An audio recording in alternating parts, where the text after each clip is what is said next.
I just recorded and edited an entire video to realize that it sucked. It was boring, the topic was shit. So we're going to do this again with a slightly more interesting topic. Today we're going to be talking about imposter syndrome. Now, I purposefully haven't talked about imposter syndrome on this channel because it kind of feels like an easy grab or like a low-hanging fruit topic, which seems to come up time and time again in typical struggles that artists face. But when someone asked this question on my Instagram stories, it makes me believe that this is a topic I should talk about. Imposter syndrome is one of those things that everybody faces at some point in their life. And from my understanding, it's kind of impossible not to. We're all an imposter at some point. No one's going into a particular field or a career path or trying their hand at something as a professional straight out of the gate. We all have to start somewhere. But I think the problem comes from us never being able to shake this feeling of us not being worthy of the craft. In a previous video, we've talked a little bit about self-doubt, and I think that that's what cripples me the most personally. I'm constantly doubting myself. I wouldn't really call it imposter syndrome, but it's more a fact that no matter how many successes I have or how many little wins, I'm never quite convinced that I have what it takes to be any good at what I'm doing. I struggle with this a lot. I still struggle with it, but I guess I've learned to manage it and realize that this is something I do. I'm conscious of it and therefore allows me to cope with it. But I wouldn't really call it imposter syndrome. It's not that I feel like I'm a fraud or that I'm just winging it. It's more about the level of quality that I'm putting out and that I'm actually any good at what I'm doing. And I think what's helped me through this and what's allowed me to cope better with these feelings of self-doubt that constantly come up for me is looking for evidence against the argument or looking for evidence that reinforce what's going on in my mind. What's going on in my mind is that you're no good, you suck at this, and no one likes what you do.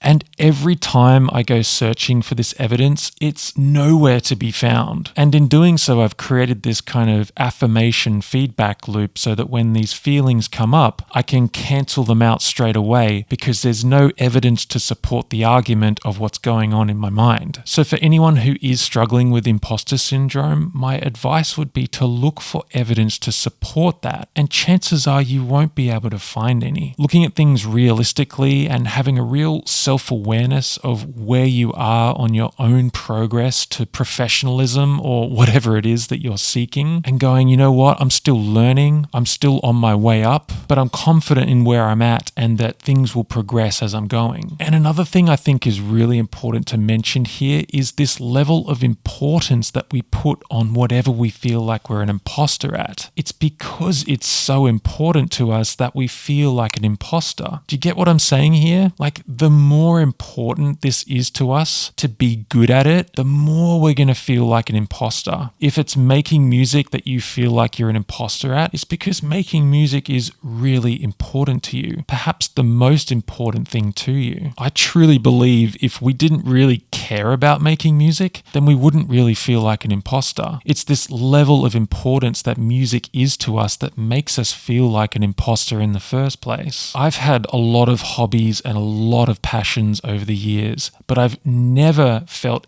any feeling of self-doubt whatsoever in anything else other than music. And I think that that's a really good indicator that music is something that I need to pursue. It's these feelings that we get that tell us the direction that we need to head in, to see this friction as a good thing. It gives us something to push against. It gives us something to strive for and to grow into. And so in essence, we can really see imposter syndrome as a good thing. The fact that you're having so much doubt about your abilities or where you're at or where you're going or if you're even any good at this or you feel like a fraud or any of that bullshit is a really good indicator. That probably means you're actually very good at it. Try to see imposter syndrome as a really positive thing. And if I'm remembering correctly, I believe that there was a study done with professionals at the absolute top of their field, even though they'd accomplished everything that they could possibly accomplish in their field, when asked about their own competence in their profession, still doubted themselves, thinking that they weren't good enough. They too still felt like imposters at the top of their own profession, which is crazy because there's literally no one above them. Well, not a single person was more accomplished in their field than themselves. And I don't really know if I've done this topic justice because, like I said at the start, it feels like a low-hanging fruit and it's something that I'm not particularly interested in. But I understand that a lot of people struggle with this, so hopefully this has helped in some way. And to summarize, imposter syndrome, see it as a good thing. People at the top of their game still struggle with imposter syndrome. And the more you feel like an imposter, the more you can be confident that this is the field you're supposed to be in. Everyone has to be an imposter at some stage. But I'm going to sign off for now. If you did like this video, then please remember to subscribe. It really does help. And be sure to give this video a thumbs up also. And let me know what you thought of today's video in the comments down below.